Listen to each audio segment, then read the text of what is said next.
couldn't help to think at the end of your film about this moment in my life, I think 6 years ago, where I went to this undocumented event, and at the end of the event, we had this speaker, and then he kind of like got us all riled up, and he was like, all right, if you've been living in the shadows, this is your time. Stand up and say you're undocumented and afraid. And like little by little, you'll see people rise up, rise up, rise up. And then I was, at the moment, there's a lot of like fear built in, like from your parents, from the system. So like I didn't feel comfortable, like for so many for so many years. But at that moment, I felt like this is it. And then I got up, and it was just like this beautiful moment, right? And I think that for me was a moment that I knew that like I wasn't alone. Very much like Rakim in the film, I feel like she found somebody. And I wanted to ask you, what was that moment for you? And this is probably for all you guys too. I wanna ask you that question. It's like, what was that moment for you where you knew like I'm not alone in this journey? Thank you. I got involved with like immigrant rights organizing very early on when I was like 16, because that's when I was like, I'm gonna go to college, like that culture and story that the United States and just everybody tells you to do, it's like this path. And very early on, it was like, no, you couldn't. And so I started organizing with the New York State Youth Leadership Council, which is a really dope organization out there. And also a national organization called Moya. And I definitely went through this like phase of like, you have to stay undocumented, unafraid, on the speaker, or you gotta share your story if you really wanna go to school. You have to go ahead and share it. And so I don't think there was a moment, the real moment I felt in community was just like going when DACA was announced, that like it was like life-changing for me. I was like, what does this mean? My mom called me, my principal called me, and then I went to this clinic, and it was like a bunch of teens, early college students, just like trying to figure out how to file immigration paperwork. And it was like one lawyer, and it was like 300 of us all trying to figure out like, what do we need to file? And I remember everybody just like, it was like 10 of us like, all right, next page. And we just went down the line and just like, did everybody check this off? Does this make sense? And I felt like that was the most like held I felt in that journey. And then soon like, that spread. Especially in New York City, you're in a very liberal area where you don't necessarily feel too much of the friction that you might feel somewhere else. Yeah. Anybody wants to share anything? That question? No? I need a minute. Yeah, you need it. You know what? So for me, I feel like ever since I migrated to the States, which was back in like, I don't know, what was it, like 2007, 2008, somewhere around there. So I started 3rd grade in the US. Like I knew that there was just something off about me just because of the way that, like kids look at you a certain way when like there's a new person in town, especially despite having classmates that were also Hispanic. There's like this very like present energy that you feel when like you're just like coming in and like with only knowing one language, So I knew there was like something off about me for a hot minute, but I didn't know what that meant. And I also, even like in high school, I knew that I was I didn't really like hold the term undocumented like that until very recently, I guess, as the years have gone by. But even then, I still didn't know what that meant, but I knew that my journey was gonna be way different than a lot of my classmates, my really close friends. I always felt like this sense of, even though I've had really, really close friends, there's still this strange gap that exists where you still don't feel seen. And even going to ESL, right? English as a second language classes, I actually didn't get out until I was in and that meant that I was also with a lot of students that were also undocumented, but they didn't, like, I didn't see them feeling like empowered by being like undocumented in any way, right? And even like when I talked to my family, my parents, I feel like if anything, there was like only one person, which is one of my cousins, and actually the person that introduced me to Rahi. Shout out to my cousin Samantha, I love you. And I think she was one of like the people that like really held that, but wasn't super vocal about it because she didn't need to be. I think she just kind of emitted that energy. But I feel like the moment where, because even when I got DACA, I feel like it was a very, I felt very alone still during that process. And I had classmates that I was like, oh, I know you're DACA, but like, that was about it. Like, we like just look at each other around it was like solidarity. But I feel like for me that moment was especially when the collective started. You know, we started back in 2018 with like this really small group chat, and we were all of a sudden like connected bi-coastally. Like we've been here this whole time, and like where have you been all my life? So I feel like slowly but surely I really started to like really hold, like really grab it and just be like, you know what, hell yeah, I'm documented, and I think that's really dope. So I feel like as the years have gone by, I slowly came out as undocumented, you know. I feel like the collective was definitely something that, like a pinpoint in my life that really allowed me to get out there and just be like, I'm documented, y'all, like, who cares? Yeah.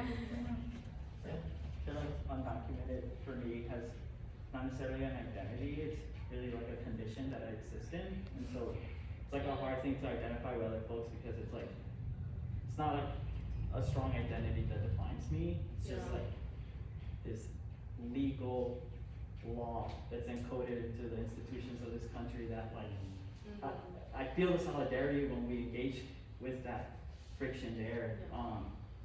It's something very interesting as well to like experience. I agree. There's this poet in San Jose, California. His name is Yosemite, and he says, "Undocumented is a social construct. It shouldn't be your identity." And I relate to that. It's it's a social thing that we're dealing with. It's not. It shouldn't be what we hold on to. You want to share? Yeah, I think it's similar to Frisly's. I feel like I felt like my undocumented identity was a small part of, existential crisis.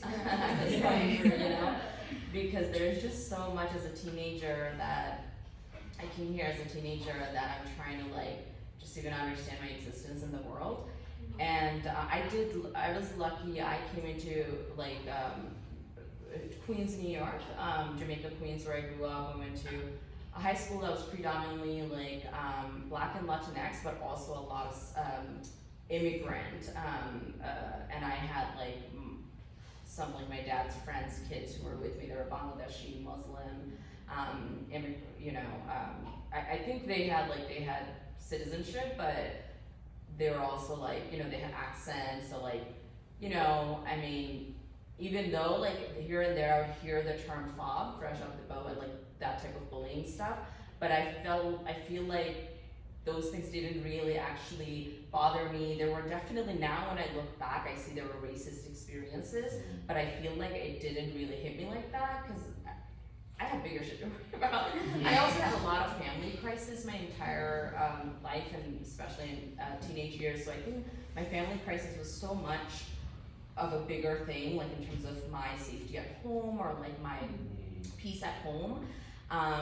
So I think like it wasn't like, oh, the world is against me and like I've got my safety net.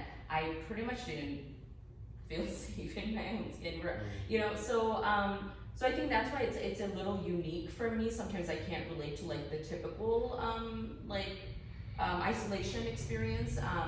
But that's why I think for me also the Undocumented Filmmakers Collective was a really good place where I saw folks like the intersectionality of, like, we were all undocumented in the baseline, but then we were also like creatives, we were also like socially, so have like social justice background, so I think like it's similar to like there were folks that I knew had probably similar experiences, but I didn't have a community, and I think one of the things with the collective is that initially we would just spend hours and hours on Zoom, like chatting. We would have like 5-hour hangout, 7-hour hangout. We would watch movies together. It was just like long lost siblings, Yeah, and I think that's where like not feeling alone really helped, because it wasn't just about like the undocumented. It's like, oh, I actually have like people that really care about me, and the maybe why we cared because we could relate to like, why we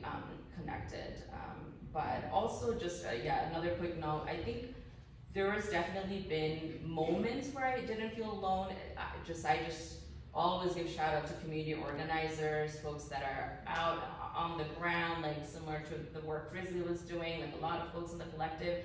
I think like that was whenever I saw people like, okay, these are people like working to bring change, and that is the most empowering and most like held moments, just knowing that that's happening, whether I was able to. And like the saddest part was sometimes like I was very involved like as an activist, not as an organizer, but like I'm someone that I felt like I was totally okay with putting my body on the ground, like getting arrested during protests and stuff, but I couldn't because of my status. And so yeah. For me, I think the time that I don't know, I think in high school, also because it depends too, like the age that you came, like I came when I was 8, so it's different, like if you come when you're older, when you're like 16, like people are going to bully you a lot more, like the fresh off the bullying experiences that you're talking about, Rahi. But, so I think in high school, when I would talk about being undocumented, it was only to like a friend here and there. And then my best friend was also undocumented, and he was queer, and he was a cancer amateurist. I did film, he did photography, so we just like really clicked on not just like our interests and like who we are, but like like the realities of the social constructs that are impacting our lives on the daily.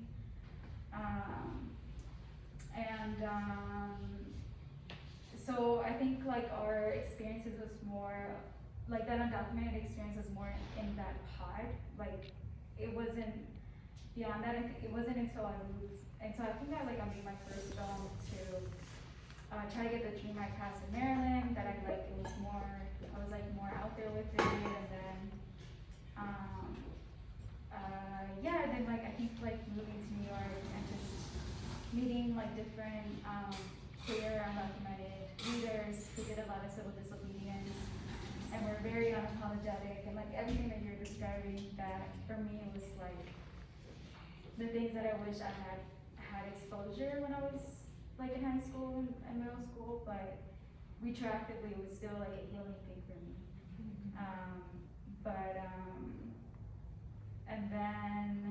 And then I got to meet people who were undocumented, who weren't just doing organizing, but were doing different, like artist work, like they were dancers, they were like doing different things, and for me that was like, that's cool, like, I don't know, I liked that energy, and then, but I do have to say, like, to bring back to the Undocumented Filmmakers Collective, like, it is really nice to be in a group where, like we have shared similar experiences, but at the forefront, like we're artists, and like all of us are creating so many different types of work, and we take different types of leadership in that work, like doing editing, cinematography, directing, experimental work, documentary work, fiction work, all of it, sound.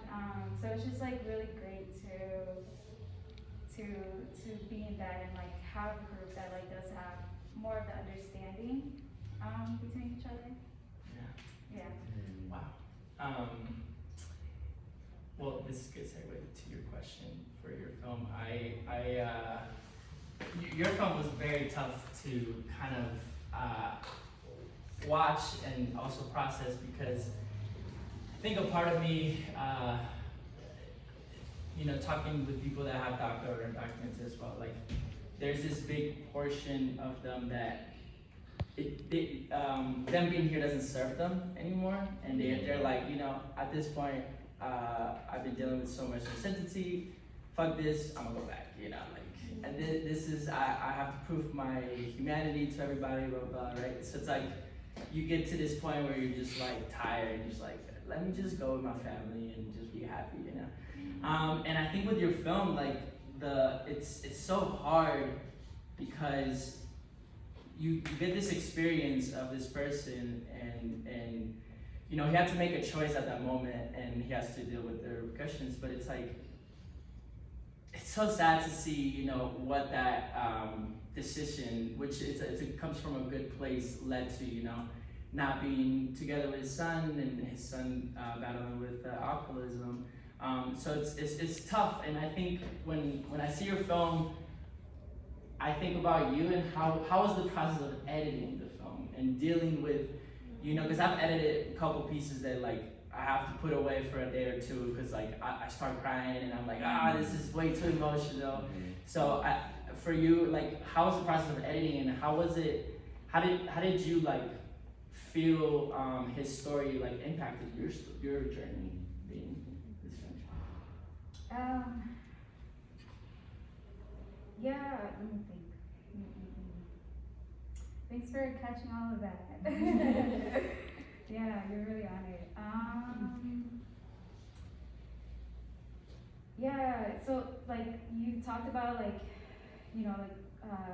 folks within our community being tired of having to prove our humanity.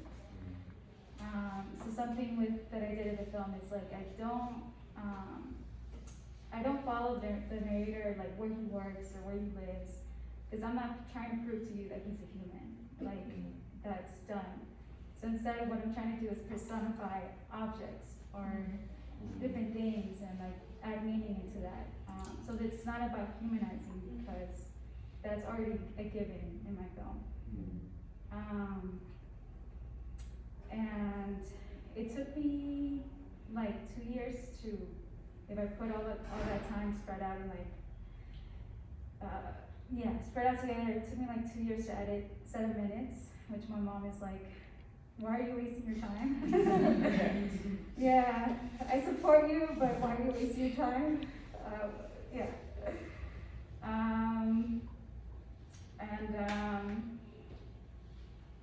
And then I had an individual mentorship with filmmaker Sam Pollard, who is he's just, to me, he's the godfather of documentary. Like, he's mentored a lot of people, and he's a fantastic filmmaker as well. And there were a lot of times when I would edit this, and I remember one time he like told me, he's like, you're not making this film for your community, which to me was just a shock. And he was like, you're making this film for yourself. Like, this is like your artist side that is coming out. You need to just like own that and not think about expectations for community. And around that time too, I was going through these things of like being selfish as being an okay thing, especially as a queer immigrant woman. But also with the narrator's story, it was really hard. I think I would take breaks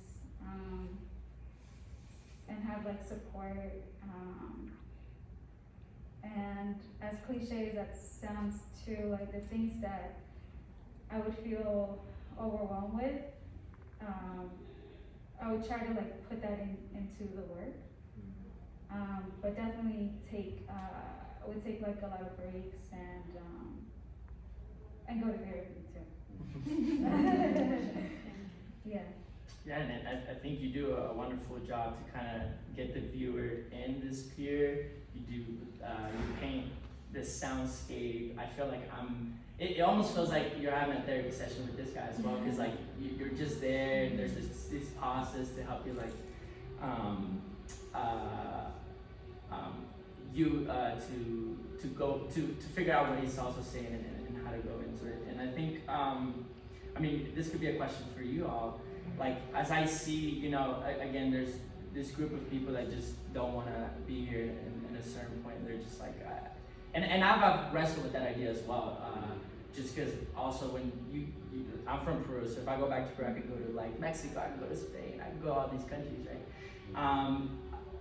Is that something that you guys have wrestled with? Is that something that you guys have questioned?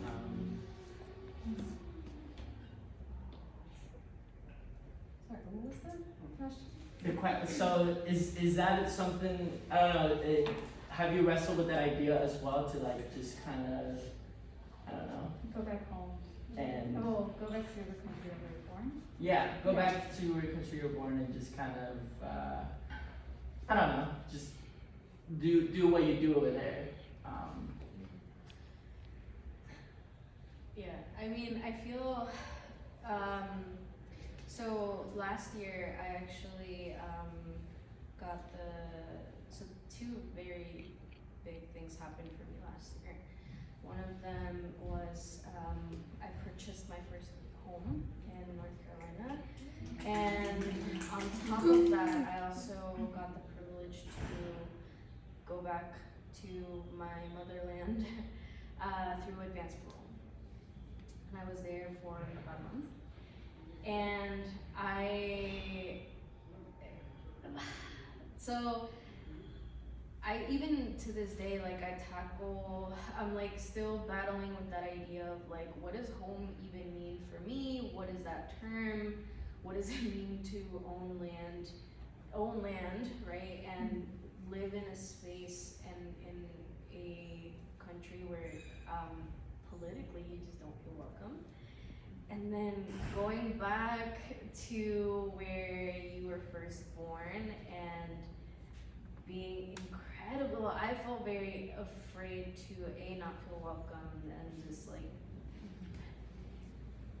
kind of like how I mentioned in my project, like there was a point where when I had first migrated, like I spent years trying to erase a lot of my accent when speaking in English, and I've heard a couple people that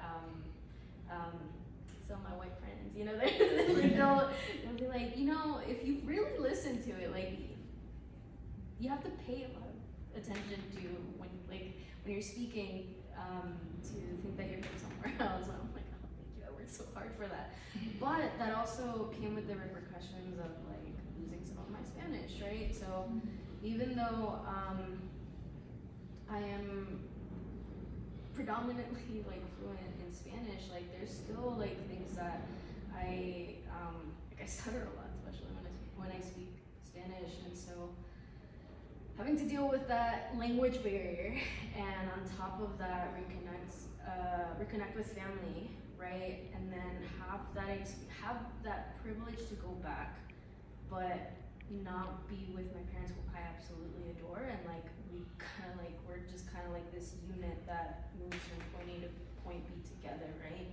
But not having that opportunity to bring them with me and just go through that journey kind of alone was kind of a lot.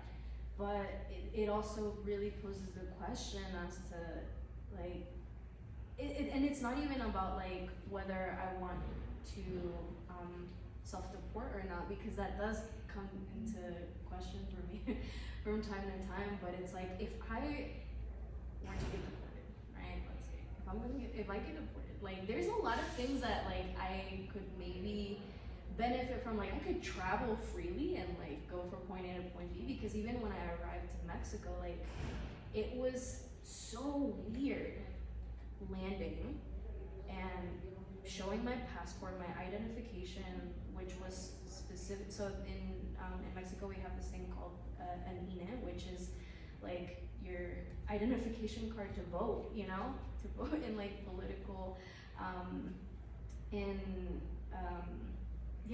like whenever like presidential stuff or like specific regions are having like voting sessions and stuff, arriving and then having like my passport be seen by like Mexican immigration and be like, alright, you may pass, and not have to like feel that uncertainty of like, dang, like I guess I'm not like, cause even at the airport, like when I show my ID, it always lights up yellow, never green, but always yellow, never red.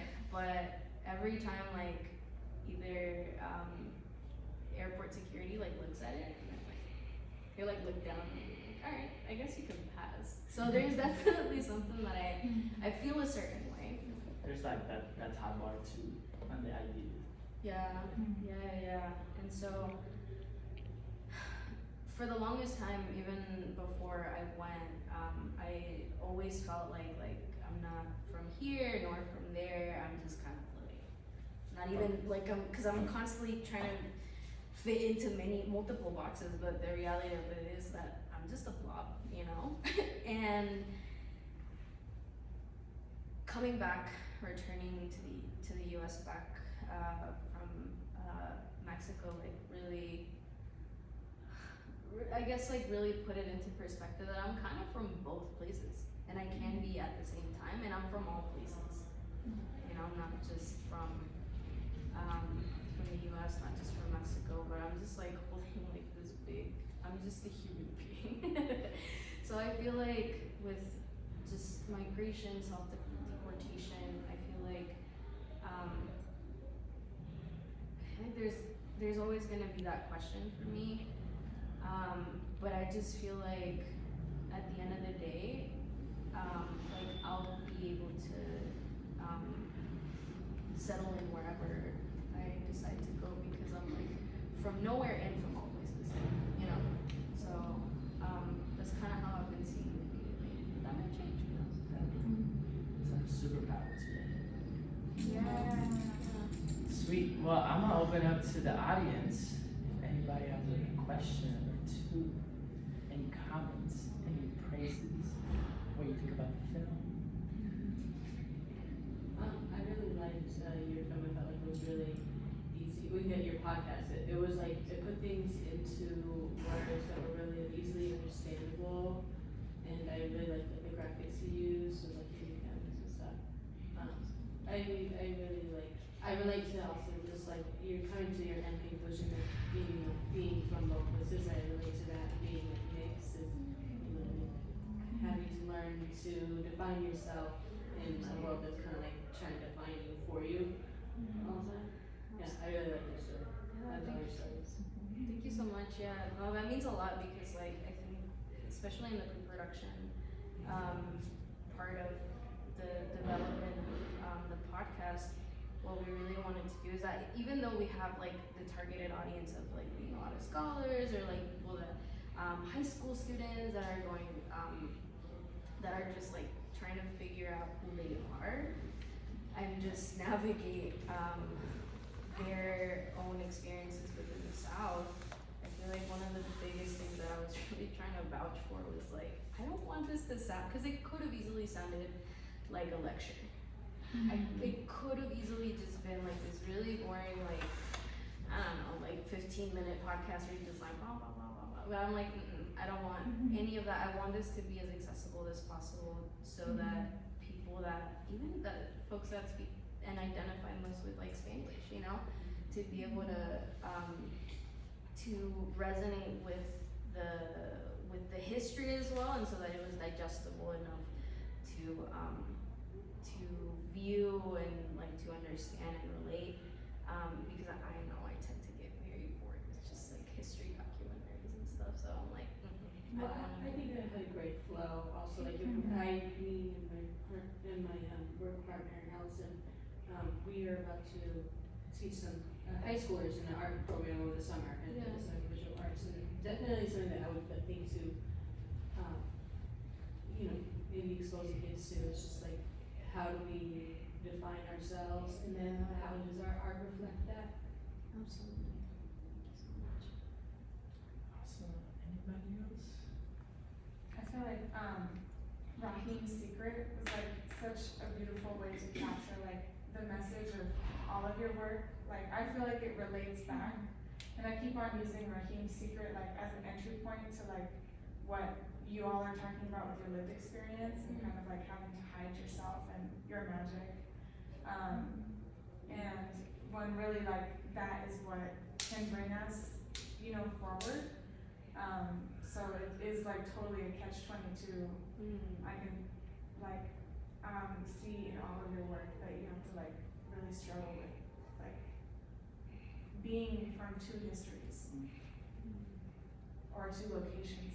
And what you said also about like owning land like really struck me too, because I feel like feeling from the land is kind of a weird feeling for all of us right now.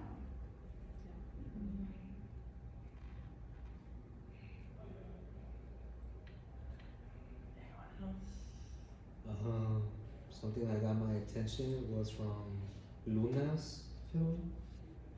What's it called?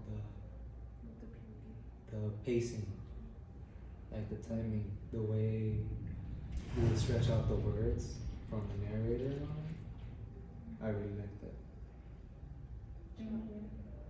Yeah, thanks for catching that. That took a long time. Yeah, I was like talking with a creative advisor in making this, and she was saying you have like elements of the narration, the visuals, the sound, and subtitles. So it's a pacing of those 4 elements, and then like the creative math for that. Yeah. I also really liked how you kept it in Spanish. Like I always think that's really valuable. Sweet. Anybody else? I appreciated how you said that you personified the objects in your film up here. Like the scene of the fish at the end that was cut in half with a knife. Yeah. At first I kind of looked away because I was like, oh, that fish. But then when you said that you were personifying the objects, that kind of made sense of like the fish representing like the kind of brokenness of the man's life, his family kind of being split in two. Yes, that was kind of some beautiful imagery. I appreciate it. Thank you. Beautiful. Alright, well, I'm gonna ask one more question for all of you guys. I personally, as an artist, I hate the question, what are you working on next or what's happening? So, what I'm gonna rephrase that as like, what's exciting you lately? Oh, we'll get started with I'm working with 2 of my. what's exciting? It's exciting to work with like really good collaborators. Some of my close friends were working on we feel like grief is something that us humans don't really want to process, and especially after a pandemic, like there's been so much chaotic energy that we have not been able to slow down. And so we want to do like a short film anthology on grief and different takes on it. So that sounds exciting because it's something that emotionally I need to process, and then to be able to tell a story with my friends, it's like also like super rewarding. That's so exciting for you. So my I'm feeling excited about like doing these like personal projects. I feel like I have been like I was mentioning before, like part of me just feels like I'm coming into like my creative work, you know, like I feel like I need to like take it slow, you know, and not be too ambitious.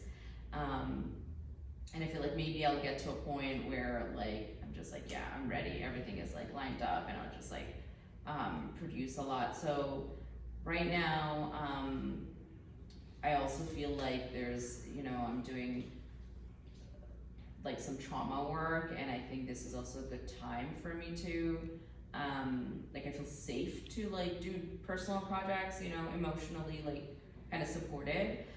So my next project is what I'm excited about is working with my mom.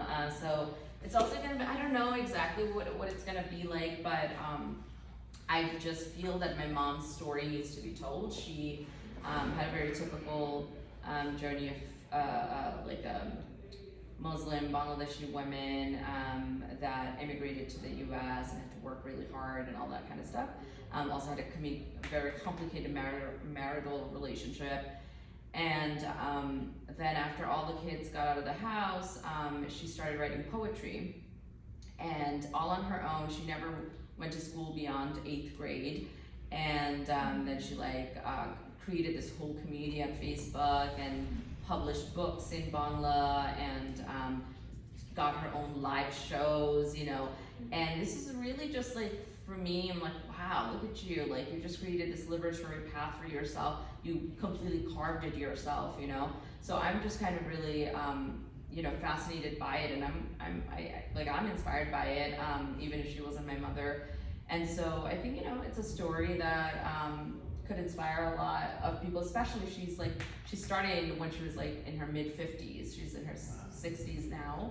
And especially from my family, women beyond after a certain age, is always talking about, it's my last days, even they're in their 60s, but my mom is very much, and it's I feel I see a lot of stories of older, Bangladeshi women that are reclaiming, their journey in life in different ways, but she just has no support whatsoever, and she's very much seen as a housewife and nothing beyond that, so for her to create this identity of an artist and a self-identified poet, I'm yo, that's badass. So anyway, so that's kind of, I'm trying to tell her story, but also she has written so, I'm just I'm also just fascinated by her art process. She works really well within chaos. My dad is full-blown chaos in every way, and she writes while she's home. So she has a lot of a huge collection of work, and I want that to be the story, and the film to be just another medium that's facilitating and uplifting her story. So right now she's visiting me in North Carolina from New York, and we just are just having a lot of kitchen table conversation. I just turn on the microphone and the camera, and so we'll see where it goes. That's so beautiful. I love when people just reinvent themselves like that. It's just so motivating.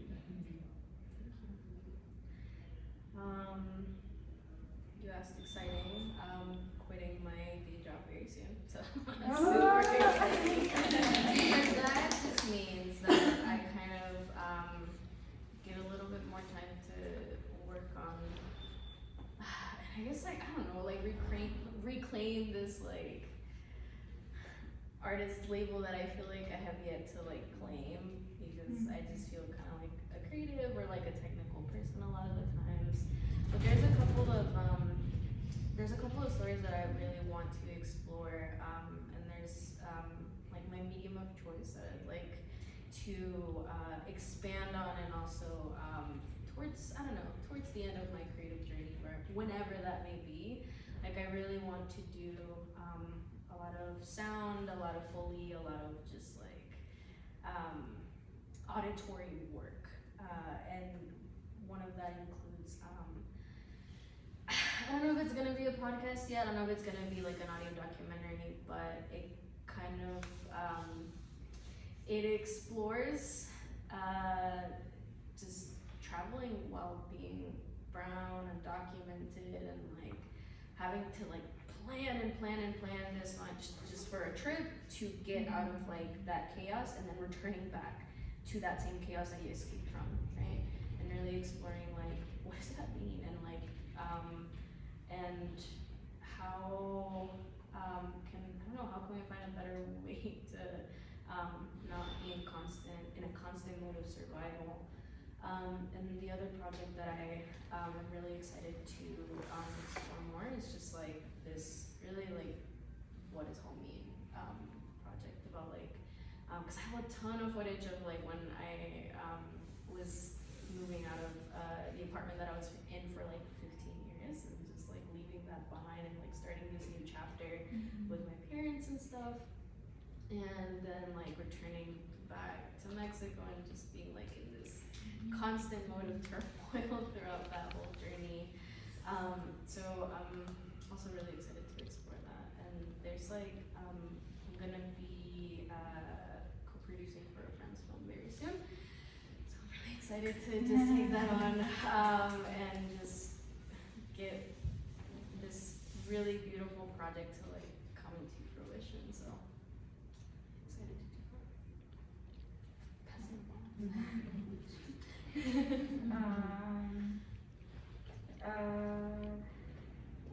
Sorry. Now I'm developing a feature for what you all saw. There's like pockets of excitement as I'm making it, but there's a lot of anxiety. So I think once I get to a place where I can see it coming together, I'm looking forward to that, so I don't have that much anxiety anymore. Yeah. Can you tell us like what is it gonna be like? Yeah. So this is so it's gonna be five seasons, and each vignette has a narrator from a different background, gender, race, and it'll be winter, spring. No, sorry, autumn, winter, spring, night, summer. And yeah, it's been nice going back to the pier and filming. And I'm just like, I don't remember having this much anxiety when I first made it, but I'm like, I think I did. I'm like, I think I did. I think I just wasn't acknowledging a set. I think I was just too wrapped up in the pressures of oh, I'm actually like living my dream and pursuing it, which is so delusional, like at that time, but yeah, no, the anxiety now feels different, and I'm trying to explore that, but I know that's not excitement, but yeah, once I explore that and figure that out, I think I'll be excited. Good. To wrap things up, I just want to say thank you guys. Like I feel like with all your films I've connected. It's like a piece of me. It's like in all you guys' films in a way. And I'm a fan of all you guys. So I'm excited to see your journey. I'm excited to see how far you guys take your careers. And I want to thank Emma and Erica from Union Hall making this happen. Thank you.